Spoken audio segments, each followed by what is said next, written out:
Relais fraudio. Ça va les gars? Ronaldo a marqué une MyBook. Oh, les gars, en vrai c'était un match pour un doublé pour lui hein. Parce que le penalty, s'il est encore sur le terrain, c'est pour lui. Et bah l'autre truc, il la touche apparemment pas. Du coup c'est attribué à Bruno, mais ça aurait pu être un doublé. Après en vrai le but où il l'effleure là, où c'est tout comme. C'est comme les passes D où le mec laisse passer le ballon. Vous voyez ce que je veux dire? Ce genre de truc, tu vois. Le fait de pas la toucher trop le gardien, bah oui, sur ce genre de centre, c'est tout le temps comme ça. Très belle deuxième mi-temps, ce qui sauve un peu le match, parce qu'on dormait quand même fort, ce qui sauve un peu le match, c'est l'ouverture du score du Portugal. Parce que derrière, l'Uruguay a pas le choix et doit sortir plus, prendre plus de risques. Et quand ils le font, on voit qu'ils sont capables de faire 2-3 trucs. À un moment, franchement, ils étaient dans la sauce, le Portugal.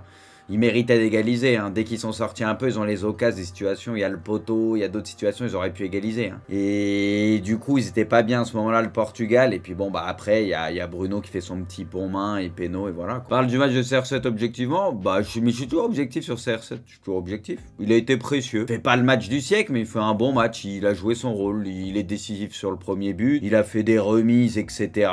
Il a été chercher des ballons de la tête à un moment, pareil, sur des remises. Il a été précieux.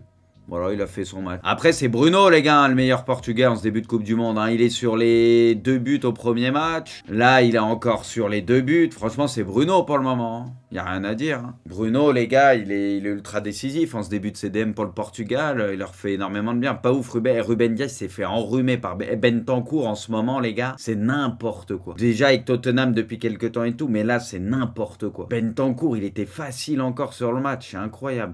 Comment il efface, il passe entre les deux, comment il efface Ruben et tous. C'est dommage, il finit pas parce que l'action, elle est magnifique. Ouais, Cavani, on l'a pas assez vu, je suis d'accord. En vrai, les entrants ont fait du bien, il y a un poteau, etc. Ça apporte un peu de vitesse. Suarez, il a failli marquer aussi sur l'action. Sur le coup franc, où il la contrôle, où ça revient sur lui, il tire au peu. Moi, je la voyais dedans. Je la voyais dedans. Elle est pas évidente à mettre parce que ça va très vite. Mais honnêtement, celle-là, il peut la mettre. Tu vois, l'Uruguay se qualifie ou pas? L'Uruguay, les gars, du coup, il joue le Ghana pour la qualif. Les gars, ça rappelle des souvenirs. Est-ce que vous pensez, les gars, qu'il y a un giga karma et que y a une justice et que le Ghana va cette fois-ci se qualifier, les gars? En mode revanche. Mais ça va pas être simple. Hein. Ça, en vrai, ils peuvent le faire, mais ça va pas être simple. Tout le monde, je pense, on va être beaucoup à espérer que le Ghana passe, tu vois. Parce qu'il s'était pris une petite douille, tranquille, tu vois. Je trouve l'Uruguay si faible. Moi, je suis pas complètement d'accord avec toi, Bertel. Honnêtement, les gars, vous n'avez pas le même ressenti que moi quand ils ont été menés au score. Les 20 minutes qui ont suivi, ils sont sortis plus, ils ont plus joué. Le Portugal était dans la sauce complète. Ils ont failli marquer 2-3 fois avec Suarez, avec le poteau, etc. Dès qu'ils se sont mis à sortir, moi, j'ai trouvé le Portugal vraiment dans la sauce. Hein. Moi, le Portugal, les gars, il m'impressionne pas. Hein. Parce que dès que l'Uruguay a essayé de sortir, je les ai trouvés vraiment défensivement, je les ai trouvés en panique. Moi, autant le Portugal, moi, tranquille, je les voyais premiers de la poule et c'est au-dessus de l'Uruguay, mais sincèrement, je suis pas convaincu encore de ce Portugal-là. Impressionnant ou pas ça gagne, ouais, mais après, il faudra élever le niveau, tu vois, après, tranquille, ils ont encore le temps, mais il faudra compter sur nous les Portugais, mais bien sûr, mais de toute façon, le Portugal, ils ont pas besoin de jouer ultra bien et d'être ultra impressionnant pour gagner des matchs, on l'a vu, on l'a compris, on l'avait vu à l'Euro aussi, tu vois, ils font partie de ces équipes-là, il y a un peu comme la France. La France, il y a eu des moments où ça n'a pas toujours été bien, je parle pas de cette Coupe du Monde, et ils ont su gagner des matchs et aller au bout, ce que tu veux, tu vois, donc ça, c'est un gros plus. Mais je trouve que défensivement, en fait, c'est surtout défensivement où, et je l'ai vu encore une fois avec l'Uruguay là, dès qu'ils ont accéléré, ils se sont livrés plus. Honnêtement, ils les ont mis dans la sauce, mais très vite, j'ai trouvé. Un peu trop facilement. C'est ça en fait la réserve que j'ai. Je m'attendais à mieux défensivement pour le moment. Au moins défensivement, tu vois. Alors les gars, terminé. Cameroun 3, Serbie 3. Castelletto, l'un des meilleurs joueurs de ce mondial, bien évidemment, l'un des meilleurs défenseurs. Pavlovic, Savic, Mitrovic. Au passage, le but de Mitrovic, l'action collective, elle est extraordinaire. Et Aboubacar qui fait une entrée incroyable. Son picou, il est magnifique. Le lob, il est extraordinaire. Et la passe D aussi pour Choupo. Parce qu'en plus, il le dit en interview d'après-match, il dit, vu qu'il était sur le banc, ça te permet d'observer et de voir ce qui se passe. Il disait, je voyais que dans la profondeur, il y avait moyen de leur faire mal et qu'ils soient un peu dépassés, tu vois.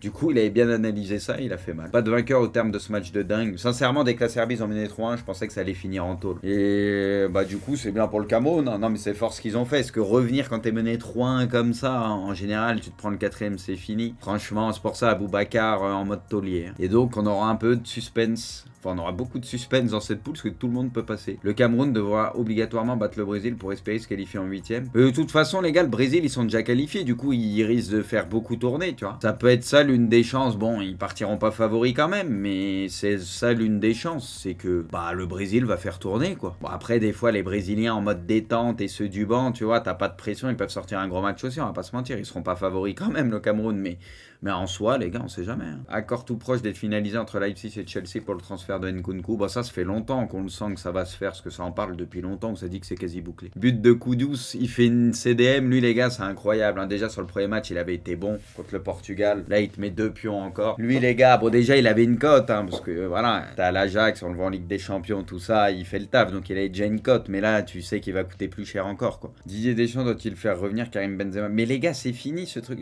Enfin, honnêtement, pour moi, on en parlait tout à l'heure dans hors-jeu, les gars. Ils se sont mis d'accord avec Deschamps. Il était toujours blessé, il était convalescent. Ça fait comme Kipembe avant le mondial qui a préféré laisser sa place. Ça sert à rien d'être bancal. Il a quasi pas joué.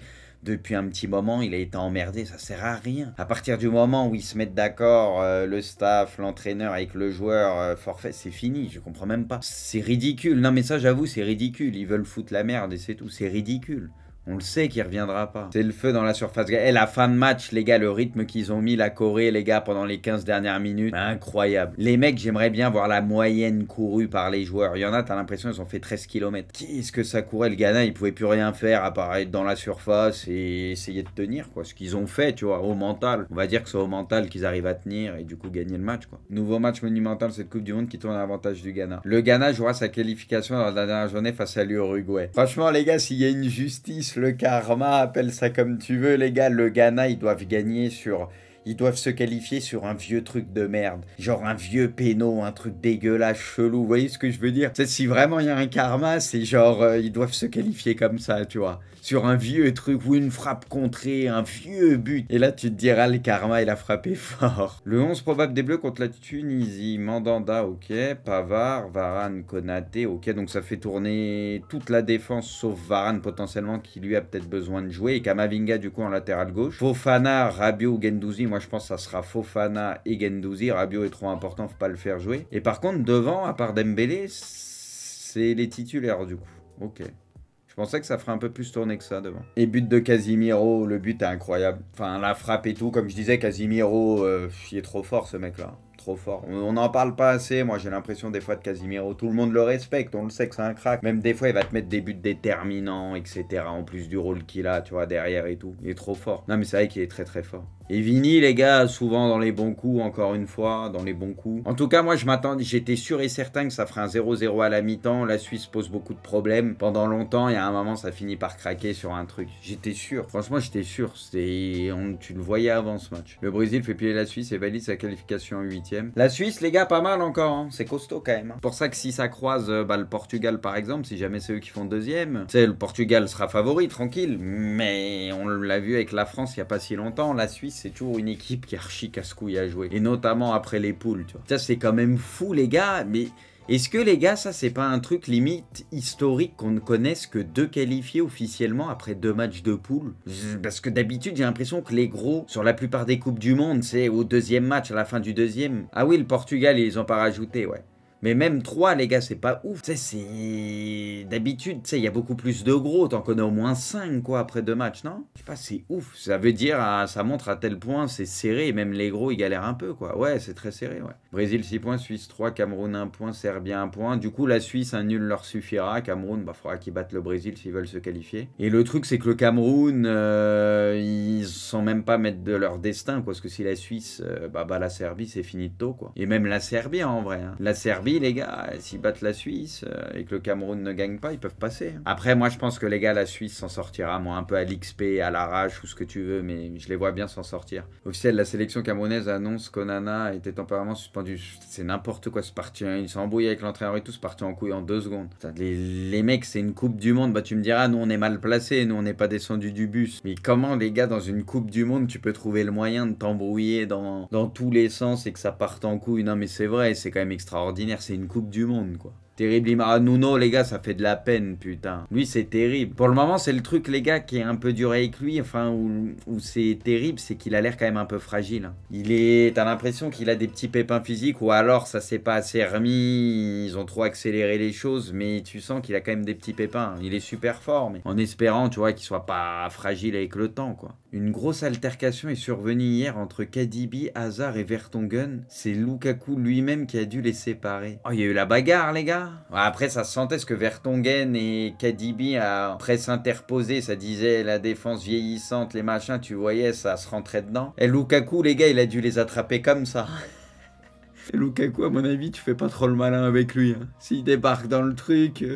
Le Portugal domine l'Uruguay, se qualifie pour les huitièmes de finale. Groupe H, Portugal 6 points, Ghana 3, Corée 1 point, Uruguay 1 point. Du coup, groupe ultra serré, tout le monde a encore sa chance, les gars. Vous voyez qui, les gars, se qualifier, du coup? En vrai, les gars, pour le truc, le Ghana, ça serait bien, quand même. Pour la revanche contre l'Uruguay, ce serait sympa, en vrai. Après, est-ce que le vice des Uruguayens va pas encore faire la diff, les gars, vous connaissez? L'équipe de France n'a jamais imaginé rappeler Benzema pour la... Il va quand même y avoir 100 tweets par jour, mais tranquille, et bien sûr qu'ils vont pas le rappeler. Ça, c'est du cinéma, ça.